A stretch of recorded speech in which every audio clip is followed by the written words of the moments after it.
성령 하나님, 우리의 눈과 우리의 귀와 우리의 마음을 열어 하나님의 음성을 들을 수 있게 없어서 예수님의 이름으로 기도합니다.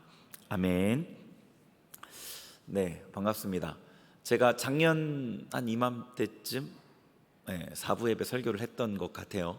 그때 담임 목사님께서 휴가 중이셨을 때 왔던 것 같은데 기억하시나요? 네, 감사합니다. 오늘도 담임 목사님 휴가이시고 또 우리 이호준 목사님도 휴가셔서 제가 오늘 다시 오게 됐습니다. 오늘은 이 마가복음 12장 28절부터 34절 말씀인데요. 이 말씀 너무나 잘 아시죠? 너무나 잘 아시는 말씀이에요. 근데 이 말씀을 준비하고 제가 오늘 오전에 예배를 드리고 하는 과정 가운데 어떤 생각이 문득 들었냐면, 제가 설교 원고를 준비한 내용이 아닌 다른 어떤 생각이 들었냐면, 우리들이 뭔가 기본 이 틀이 잘 안 잡혀 있다는 생각이 들었습니다. 그러니까 뭔가 이 마음의 틀인 거죠. 뭔가 마음의 틀이 제대로 딱 잡혀 있지 않아서 여러 가지 얘기들은 많은데 그것들이 갈피를 잡지 못하는 것 같은 상황이라고 느껴졌어요. 어떤 분명한 기준이 있어서 그 기준이 바로 세워지면 그 기준을 중심으로 다른 것들이 맞고 틀리고 이런 것들을 경중, 완급을 어떻게 조절해야 될지를 우리가 알 수 있죠. 근데 그 기준 자체가 안 세워져 있을 때에는 여러 가지 얘기들이 다 맞는 것 같아 보이는 여러 가지 얘기들이 복잡하게 내 안에서 정리되지 않는 상황이 생기기도 합니다. 그러니까 우리가 신앙에 대해서 많은 얘기들을 듣습니다. 설교도 많이 듣고 열심히 있는 친구들은 신앙서적을 보기도 하고 유튜브를 찾아보기도 하는데 다 맞는 얘기들인데 가장 중요한 기준과 틀이 잡혀있지 않으니까 그 모든 얘기들이 내 안에서 복잡하게 들어오고 나가고 내 삶의 어떤 중요한 순간에 답을 주는데 큰 도움이 되지 않는 그런 상황인 것 같다는 생각이 들었어요. 오늘 그런 친구들이 있다면 오늘 이 말씀이 정말 중요할 것 같습니다. 왜냐하면 가장 큰 계명, 가장 중심이 되는 계명, 가장 핵심, 신앙에 있어서 가장 중요한 원칙, 이것을 기준으로 다른 모든 것들을 바라봐야 하는 그것을 말씀하고 계시기 때문이죠. 이 말씀은 두 가지로 구성되어 있죠. 하나는 자세히 읽지 않고 간략하게 얘기했자면 하나님 사랑, 두 번째는 이웃 사랑, 이렇게 두 가지로 구성되어 있는데 이 두 가지는 둘이 아니라 하나입니다. 한 가지 계명인데 이건 뒤에 제가 말씀을 통해서 어떻게 두 가지가 아닌지를 증명할 겁니다. 그런데 조금 더 이 두 가지 계명을 볼 수 있는 다른 시각이 있는데, 하나는 첫 번째는 하나님에 대한 말씀이고 우리가 하나님께 대해서 어떤 태도로 하나님을 대해야 되는지에 대한 말씀이고, 또 하나는 순종에 대한 말씀입니다. 순종. 그러니까 이 이웃 사랑이라는 것은 사실 순종의 전부라고도 봐도 과언이 아니에요. 어떤 하나님을 사랑하는 사람이, 예수님을 믿는 사람이 순종하는 것은 결국에는 하나님이 우리 곁에 둔 사람들을 섬기는 것과 연결되기 때문입니다. 자, 그래서 오늘 이 두 가지 계명을 하나씩 좀 보려고 하는데요. 자, 본문에 보면은 한 서기관이 나오죠. 서기관이 예수님께 나와서 예수님이 대답 잘하시는 줄 알고 대답 잘하시는 걸 보고 질문을 합니다. 그러니까 자기가 평소에 굉장히 중요하게 궁금하게 생각했던 질문을 한 거죠. 그 질문이 모든 계명 중에 첫째가 무엇이니까? 라는 질문이었습니다. 당시에 유대인들은 율법을 잘 지키기 위해서, 바리새인들은, 유대인들은, 율법학자들은, 서기관들은, 이 종교 지도자들은 율법을 잘 지키기 위해서 율법의 조항들을 세부적으로 구분해서 정리를 했습니다. 이 말씀들이 여러 가지로 흩어져 있잖아요, 그죠? 그 내용을 일목요연하게 정리한 거죠. 비교가 될지 모르겠지만 조직신학 이런 것들은 성경에 하나님에 대한 내용이 하나님은 어떤 분이십니다 라고 1번, 2번, 3번 전지전능하시고 사랑이시고 인자하시고 공의이시고 이런 내용들이 쭉 정리가 되어 있지가 않아요. 성경에는 다 흩어져 있지. 근데 그거를 정리해 놓은 게 조직신학인데요, 교리이고. 그렇듯이 이 유대인 종교 지도자들이 하나님의 계명을 잘 지키기 위해서 정리를 해놨어요. 613가지로 정리를 해놨는데 하지 말아야 될 것과 해야 될 것. 근데 그 중에 무엇이 더 중요한가라는 문제가 떠오르겠죠. 그죠? 무엇이 더 중요한가? 내가 예배를 드리러 가야 되는데 이 아픈 사람이 있으면 이 사람을 돕고 예배를 빠져야 되는가? 아니면 예배를 가고 이 사람을 돕지 말아야 되는가? 뭐 그런 거 두 가지 다 하나님 말씀에 있는 거죠. 명령이죠. 그런 것들 우선순위를 정하는 것들이 그들에게 되게 중요한 문제였습니다. 근데 그러면 그 중에 제일 첫 번째는 무엇이냐? 어떤 것과도 타협할 수 없는 제일 첫 번째가 무엇이냐? 이것이 굉장히 그들에게 이슈였죠. 그 예수님께 물어보는 겁니다. 모든 계명 중에 첫째가 무엇입니까? 그랬더니 예수님께서 29절부터 31절까지의 말씀으로 답하셨어요. 그리고 31절 마지막에는 이에서 더 큰 계명이 없다라고 하셨습니다. 우리가 집중해야 될 신앙의 핵심 가장 큰 계명이 분명한 거죠. 자, 첫 번째 계명, 예수님 말씀하신 첫 번째 계명부터 살펴보죠. 29절과 30절 같이 읽어보겠습니다. 시작. 예수께서 대답하시되 첫째는 이것이니 이스라엘아 들으라. 주 곧 우리 하나님은 유일한 주시라. 내 마음을 다하고 목숨을 다하고 뜻을 다하고 힘을 다하여 주 너희 하나님을 사랑하라 하신 것이요. 아멘. 자, 첫 번째 계명 너무 잘 아시듯이 마음과 목숨과 뜻을 다하여 힘을 다하여 하나님을 사랑하는 것, 이게 첫 번째 계명입니다. 하나님을 사랑하되 마음으로부터 마음을 다해 사랑하고 목숨을 걸 정도로 열정으로 내 목숨을 보다 더 사랑하며 나누어지지 않는 그런 하나의 뜻을 가지고 하나님을 사랑하는 거죠. 근데 여기서 특이한 점은 어떤 행동에 대한 언급이 아니라는 거죠. 뭐 예배를 어떻게 드리라던가 봉사를 어떻게 하라라던가 헌금을 어느 정도를 하라라던가 기도를 얼만큼 하라라던가라는 그런 의미가, 그런 말씀이 아닙니다. 이 말씀, 하나님을 사랑하라는 이 말씀은 하나님을 적당히 사랑하거나 우리 일부분으로 사랑하는 것을 반대하고 우리의 전부를 다해 사랑하라는 거죠. 근데 이 내용만 보면 조금 우리에게 어려울 수 있는데 예수님께서 인용하신 이 내용은 신명기 6장 말씀이에요. 그 말씀을 보면 조금 더 잘 이해가 될 겁니다. 신명기 6장 4절과 5절 같이 읽습니다. 시작. 이스라엘아 들으라. 우리 하나님 여호와는 오직 유일한 여호와이시니 너는 마음을 다하고 뜻을 다하고 힘을 다하여 내 하나님 여호와를 사랑하라. 아멘.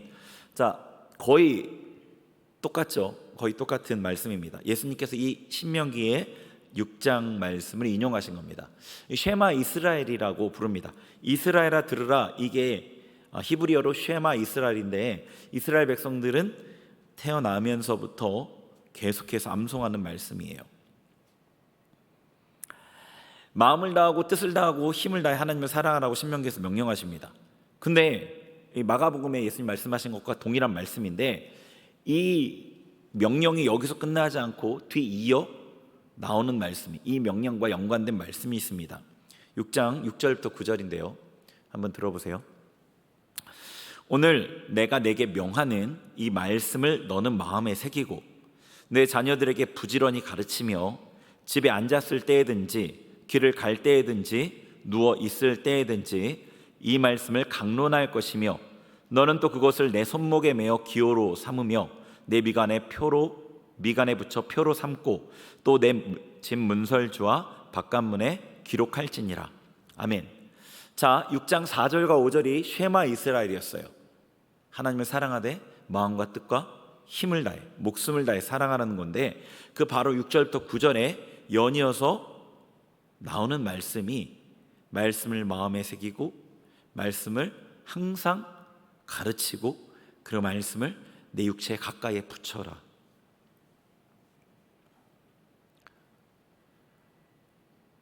(6장 4절과 5절의) 실천 방안이라고 할 수 있습니다. 이 말씀은요.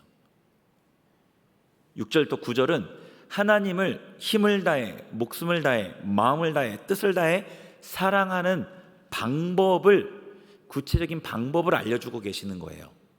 근데 그 방법이 뭐냐면 말씀을 마음에 새기고, 그리고 말씀을 언제든지 가르치고 전하고, 그리고 말씀을 내 육체 가까이에 손목에 메고 미간에 붙이고 집 문설주 바깥문에 붙이고, 말씀을 마음에 새긴다는 것은 말씀이 마음에 거하는 겁니다. 말씀을 암송한다는 의미를 넘어서는 겁니다. 이 말씀이 마음에 새겨지는 겁니다. 자, 제가 지금 나누는 이 마가복음의 이 말씀이 우리 신앙의 가장 큰 기둥이라고 말씀을 드렸어요. 가장 핵심이라고. 여러분이 그 어떤 말씀보다, 어떤 명령보다 이 명령을 순종하기를 힘쓰면 사실은 다른 명령은 쉽습니다. 다른 말씀에 순종하기는 쉽습니다. 말씀을 마음에 새기는 것이 하나님을 사랑하는 실천 방법이라고 얘기하신 거예요. 말씀이 마음에 새겨진다는 것은 말씀이 내 마음 중심에 존재해서 그 말씀이 삶을 이끌어가는 그 상태를 말합니다. 말씀이 마음에 새겨진 상태는 이렇습니다. 설교를 들었거나 혹은 말씀을 묵상할 때 은혜를 받았습니다. 하나님이 내게 직접 말씀하시는 것 같았어요. 그리고 그 말씀이 내 마음에 남고 내 뇌리에서 떠나지가 않습니다. 말씀이 마음에 새겨진 거예요. 어떤 상황이 되었을 때 양심이, 신앙 양심이 내가 하나님의 뜻을 선택하도록 나를 자꾸 종용합니다. 이게 말씀이 마음에 새겨진 상태예요. 근데 하나님은, 우리는 수동적으로 할 때가 많은데 하나님께서는 말씀을 마음에 새기라고 명령하십니다. 우리가 적극적으로 실천해야 된다는 거죠. 하나님을 사랑하는 방법으로 말씀을 마음에 새기는 겁니다. 말씀을 가까이서 읽을 뿐 아니라 이 말씀을 내 마음에 새기기 위해서 반복해서 되뇌일 뿐 아니라 그 말씀이 내 마음에 들어왔으면 그 말씀이 다시금 내 마음에 사라지지 않게 하기 위해서 간직하게 소중히 여기고, 그 말씀이 나에게 순종을 종용한다면 그 말씀이 사라지지 않게 하기 위해서 순종해내는 겁니다. 그게 말씀을 마음에 새기는 삶입니다. 말씀이 여러분 마음에 새겨져서 여러분이 어떤 선택의 순간에 하나님의 뜻을 선택하도록 종용하더라도 여러분이 그것을 무시하고 불순종하면 줄어듭니다. 그 소리는 한 번, 두 번, 세 번 어느새 사라져버립니다. 말씀을 듣고 은혜를 받고 정말 그렇게 순종해야 되겠다고 생각했는데 집에 가서 버럭 화를 내고 내가 좋아하는 여러 가지 취미 생활에 몰두하는 순간 어느새 말씀은 마음에서 사라져 있습니다. 말씀을 마음에 새긴다는 것은 하나님의 말씀이 내 마음 안에 머물러 있기 좋은 상태로 내가 머물러 있는다는 겁니다. 하나님께서 하나님의 성전된 내 안에서 거하시기 좋은 삶으로 살아간다는 거예요. 이 무슨 얘기인지 이해가 되실 거라 생각합니다. 하나님 내 안에 계시는데 내가 거친 말을 하면 하나님 내 안에서 거하시기가, 있으시기가 불편하시겠죠. 내가 더러운 것들을 보고 듣고 집어넣는다면 하나님이 괴로우시겠죠. 내가 하나님 말씀을 자꾸 무시하고 그분의 말을 귓등으로 듣는다면 그분이 내 안에 점점 소멸되어 가시는 겁니다. 불길이 사그러 들어간다는 거죠. 이게 말씀을 마음에 새기라는 명령을 어떻게 지켜야 되는지에 대한 것입니다.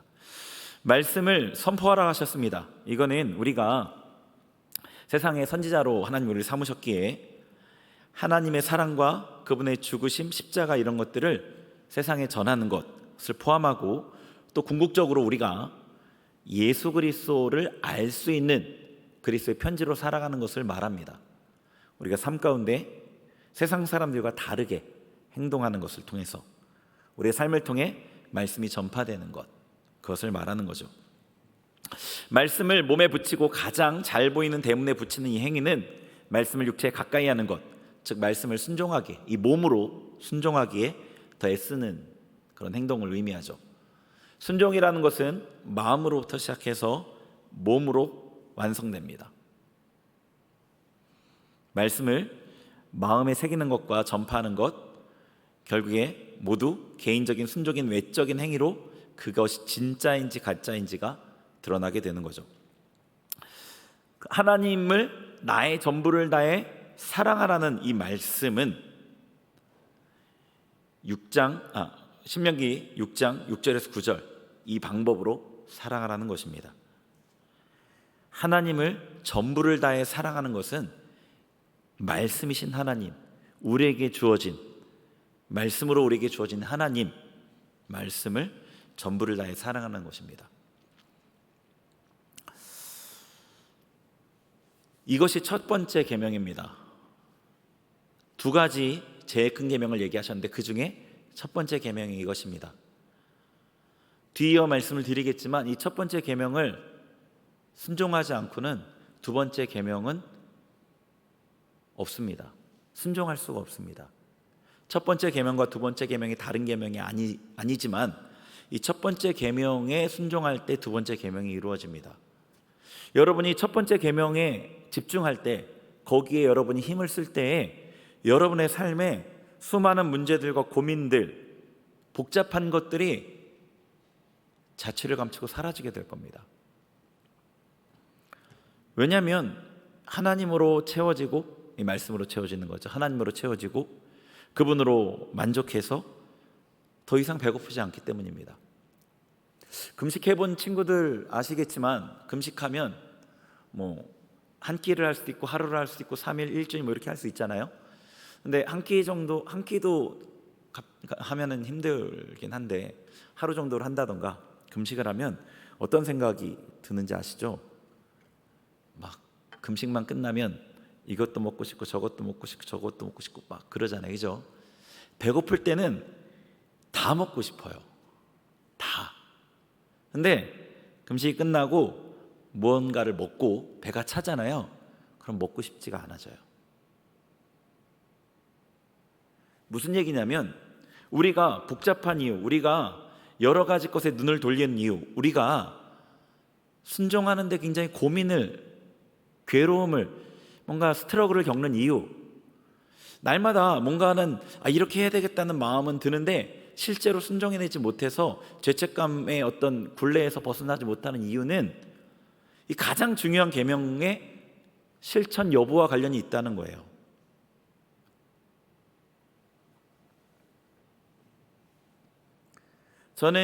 저도 신앙생활을 하잖아요. 목사이기 전에 저도 그리스도인이니까 신앙생활을 하는데 신앙생활 가운데 너무나 여러 번 이것들을 반복해서 겪었습니다. 제가 하나님의 말씀에 창념하고 거기에 푹 젖어 있을 때는 아무 근심이 없어요. 기도도 하고 신앙생활 가운데 할 때. 근데 거기서 놓치고 제가 다른 데 마음을 뺏기고 저도 드라마 이런 거 좋아해서 드라마 정주행하고 이럴 때 있는데 그게 조금 시간이 한 번 정도는 괜찮은데 시간이 좀 이렇게 연장이 되면 걱정이, 근심이 모든 게 다 편치 않고 까칠하게 바뀌고 그런 일들을 반복해서 겪었어요. 여러분 하나님을 향한 어떤 신앙을 향한 이 열정뿐 아니라 순수함들이 있으시다고 생각을 하는데 그 순수함이 마음으로 끝나지 않고 정말 삶에서 실천되어지려면 이 첫 번째 계명에 힘쓰셔야 돼요. 이 첫 번째 계명을 통해서 하나님이 여러분의 마음을 주장하실 수 있게 여러분을 내어드려야 해요. 사람은 누구나 다 똑같습니다. 누구나 다 똑같아요. 누가 더 특출나게 잘난 사람이 없어요. 다 비슷합니다. 세상에서 대단한 성취를 이룬 사람들도 보면은 다 비슷해요. 의지가 약하고 자기가 자기 자신을 컨트롤하기 위해서 뭔가 이 틀을 만들지 않으면 뭐 하나 이겨내지 못하는, 다 똑같아요. 사람은 신앙에서도 다 똑같습니다. 그런데 어떤 사람은 왜 신앙인으로서 성장해 가고, 왜 어떤 사람은 세상에서 또 어떤 성취를 내고, 왜 그 차이가 나는지는 아시잖아요. 정말로 내가 중요한 부분을 붙잡고 타협하지 않고 어떻게든 내 환경을 정리해서라도 나의 연약함을 보조할 만한 어떤 보조 장치들을 만들어서라도, 습관을 어떻게 만들어서라도 그 일에 나를 던짐으로 성취를 이뤄내는 거죠. 여러분도 신앙에서 뭔가를 성취를 얻고 싶으면, 지금과는 다른 뭔가 도약을 이루고 싶으면 첫 번째 계명에 한번 집중해 보세요. 말씀을 마음에 새기는데, 삶으로 말씀을 나타내는데, 내 육체 가까이 말씀을 두면서 순종해내기를 힘쓰는, 거기에 말씀을 가까이 하는데 집중해 보세요. 그러면은 제가 가능했던 것처럼 여러분도 분명히 가능할 겁니다. 저도 정말로 연약하고 순종에 재능이 없는 사람입니다. 자, 그 다음에 두 번째 계명 한번 보죠. 31절 같이 읽습니다. 시작. 둘째는 이것이니 내 이웃을 내 자신과 같이 사랑하라 하신 것이라, 이보다 더 큰 계명이 없느니라. 아멘. 자, 둘째는 이것이니 내 이웃을 내 자신과 같이 사랑하라. 자, 이 계명을, 이 말씀을 대할 때마다 사실은 정직하게 선다면 정죄감이 들기 쉽습니다. 내 이웃을 사랑하라 라고 하여도 우리가 거기에서 많이 걸릴 텐데, 내 자신같이 라고 하셨기 때문에 정죄감이 들 수밖에 없어요. 어떻게 이 말씀을 지킬 수 있습니까? 여러분은 자기 자신을 굉장히 아끼잖아요, 그죠? 누구나 자기 육체를 정말로 아끼고 보호하고 건강하게 지켜내려고 애쓰죠. 뭐 손톱 밑에 가시 하나만 박혀도 당장 뽑아내려고 수단과 방법을 가리지 않지 않습니까? 어떻게 지켜낼 수 있을까요? 이 둘째 계명을 이해하는데 도움을 얻기 위해서 병행본문, 마태복음에 있는 병행본문 말씀을 볼게요. 말씀 몇 개 넘어가서 마태복음 22장 보여주세요. 마태복음 22장 39절 같이 읽습니다. 시작. 둘째도 그와 같으니 내 이웃을 내 자신같이 사랑하라 하셨으니. 아멘. 자, 마태복음에는 다른 구절이 추가가 돼 있어요. 둘째도 그와 같으니. 첫째는 하나님 사랑, 둘째도 그와 같으니. 첫째와 둘째가 분리된 계명이 아니라 첫째 계명의 연장이고 첫째 계명과 같은 계명이라는 뜻이에요. 자, 야고보서 2장 8절 읽어보죠. 시작.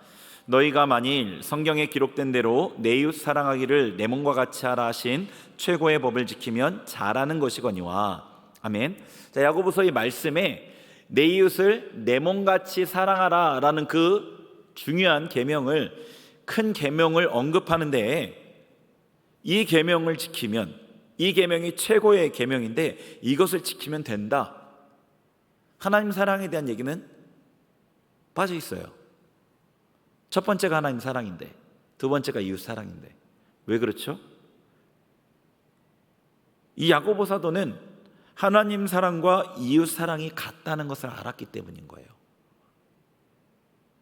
같은 계명이라는 걸 알았기 때문에, 이 이웃 사랑 안에 하나님 사랑이 포함되어 있다는 것을 알았기 때문에 이웃 사랑만 여기서 언급한 겁니다. 자, 요한일서 4장 20절 거기도 같이 읽죠. 시작. 누구든지 하나님을 사랑하노라 하고 그 형제를 미워하면 이는 거짓말하는 자니, 보는 바 그 형제를 사랑하지 아니하는 자는 보지 못하는 바 하나님을 사랑할 수 없느니라.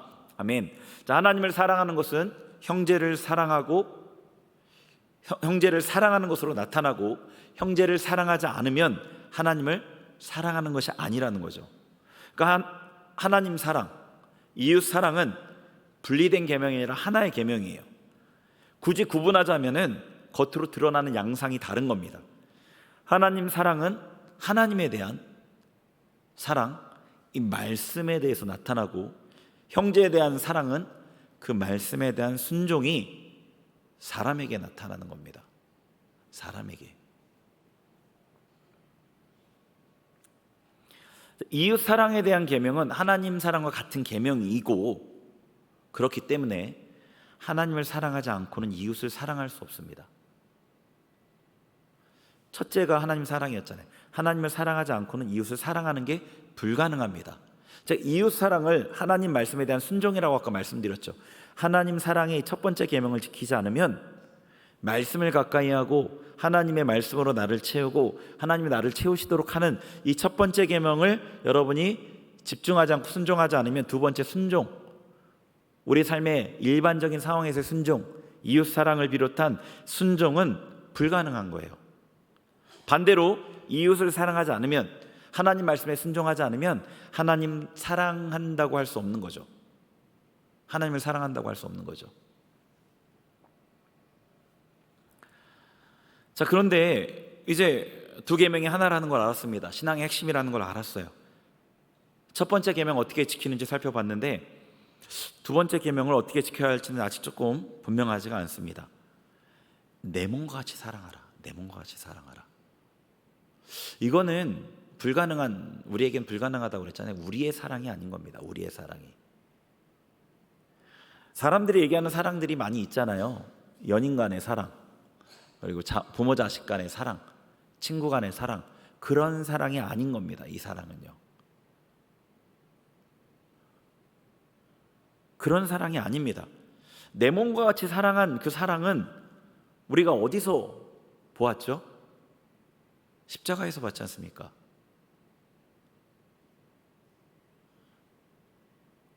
우리를 예수님이 자기 몸처럼, 자기 몸보다 더 사랑하신 그 사랑.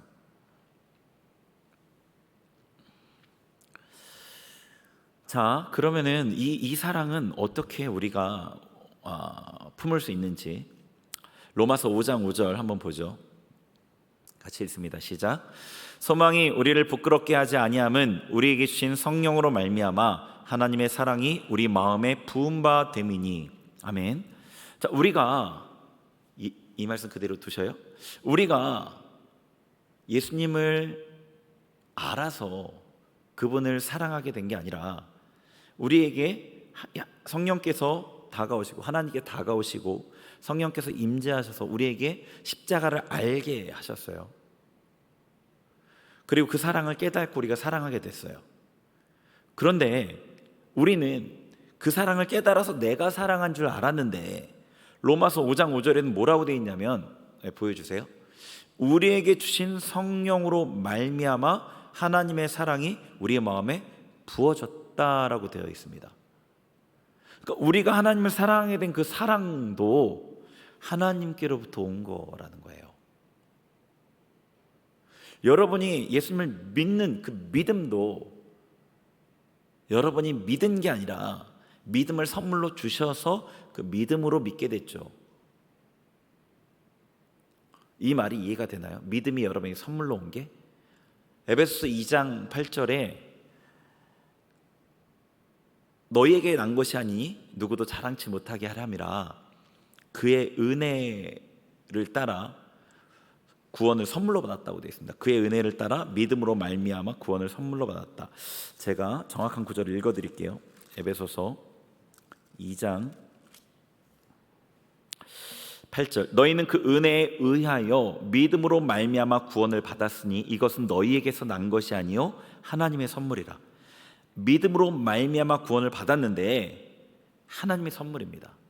자, 여기서 구원이 하나님의 선물이라고도 볼 수 있지만 믿음이 하나님의 선물이라고 볼 수도 있습니다. 사실 믿음이 있기 때문에 믿음의 결과로 구원을 받은 것이기 때문에 믿음이 하나님의 선물이라고 봐야 되는 거죠. 믿음을 받은 겁니다, 여러분이. 그래서 믿을 수 있게 된 겁니다. 사랑을 부어주셨기 때문에 하나님을 사랑할 수 있게 된 겁니다. 이웃에 대한 사랑도 우리 마음에 부어주신 하나님의 사랑으로 사랑할 수 있는 거죠. 나는 도저히 이웃을 사랑할 수 없지만 하나님의 사랑으로는 사랑할 수 있는 겁니다. 자, 그러면은 이제 생각을 해보죠. 왜 우리가 이 계명처럼 이웃을 내 몸처럼 사랑하지 못할까요? 이게 좀 무거우면 좀 더 여러분의 개인의 삶에 수많은 선택의 순간에 왜 우리는 순종하지 못할까요? 우리가 거듭나지 않았나요? 우리가 하나님의 사랑을 우리에게 부어주지 않았나요? 우리에게 하나님의 사랑이 없나요? 아닙니다. 우리는 거듭났고 우리에게는 하나님의 사랑이 부어졌고 우리에게는 하나님의 사랑이 있습니다. 그래서 여러분이 사랑을 고백할 수 있죠. 단지 충만하지 않을 뿐이죠. 여러분의 옛사람을 이길 만큼, 여러분의 그 자아를, 자기중심성을 이길 만큼, 그 상황의 두려움을 이길 만큼 충만하지 않은 거죠. 그렇게 강하지 않은 거죠.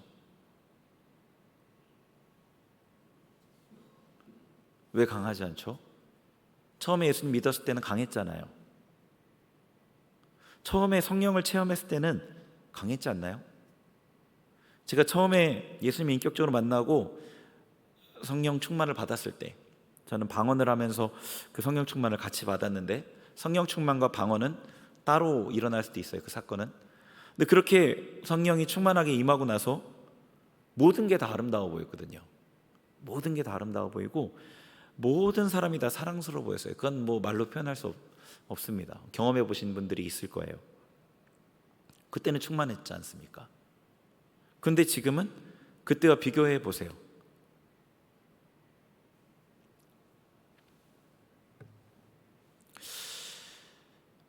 결국에 우리가 이웃 사랑의 좌절을, 어려움을 겪는 이유는, 이 순종에 대해서 어려움을 겪는 이유는 그만큼 우리 안에 하나님의 사랑이, 하나님의 말씀이 충만하지 못하다는 거죠.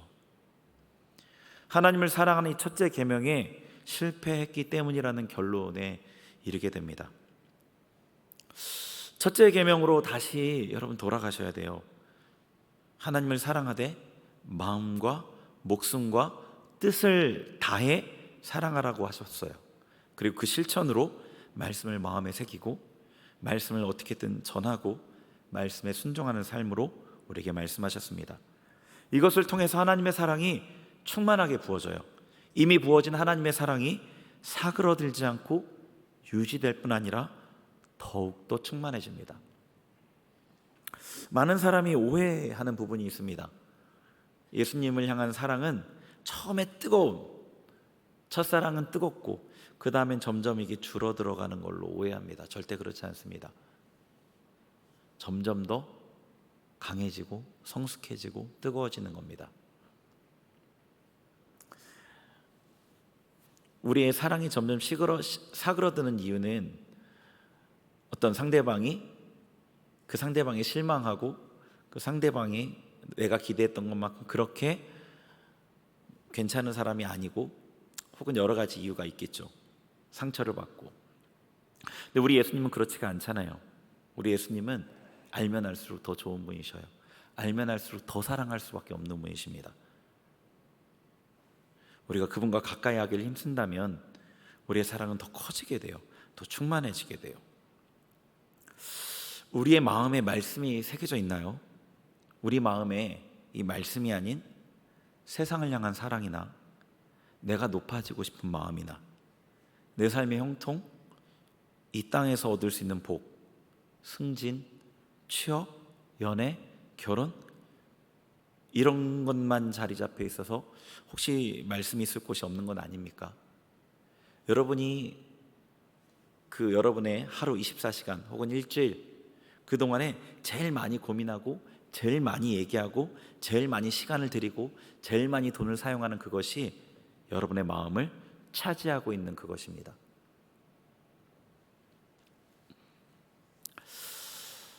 네, 여러분 이 말씀에 순종하는 삶을 살고 싶다면 강단에서 선포하는 그 말씀, 생명의 말씀을 마음에 새기고 이 말씀을 빼앗기지 않기 위해, 이 말씀이 내 안에 사라지지 않기 위해 싸우고 순종하려고 어떻게든 몸부림치는 거죠. 기도할 때마다 하나님, 이번 주에 저에게 주신 이 말씀을 제가 순종할 수 있게 도와주세요. 제가 하나님 뜻대로 살아갈 수 있게 도와주세요. 능력을 주세요. 그렇게 기도하시는 거죠. 네, 그렇게 하나님 사랑에 여러분 전심을 다해서, 신앙의 가장 핵심입니다.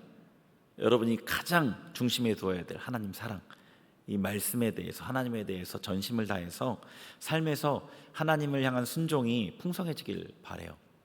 하나님께서는 그런 사람들을 찾으십니다. 성경에는 찾는다는 말씀들이 꽤 많이 기록되어 있어요. 아버지께서는 이렇게 예배한 자들을 찾으시느니라, 그죠? 그런 사람들을 찾으셔요. 하나님을 마음에 새기기 위해 전심을 다하는 사람들. 네, 그런 사람들을 찾으십니다. 근데 찾으신다는 것은 그만큼 드물다는 거죠, 그죠? 드물다는 겁니다. 저는 여기 있는 여러분들이 그렇게 하나님께 찾으신 바 된 사람들 되었으면 좋겠습니다. 하나님께서는 예수님이 다시 오실 지금 이 때에 그런 사람들을 찾으시거든요. 우리 같이 찬양하면서 기도하기를 원합니다.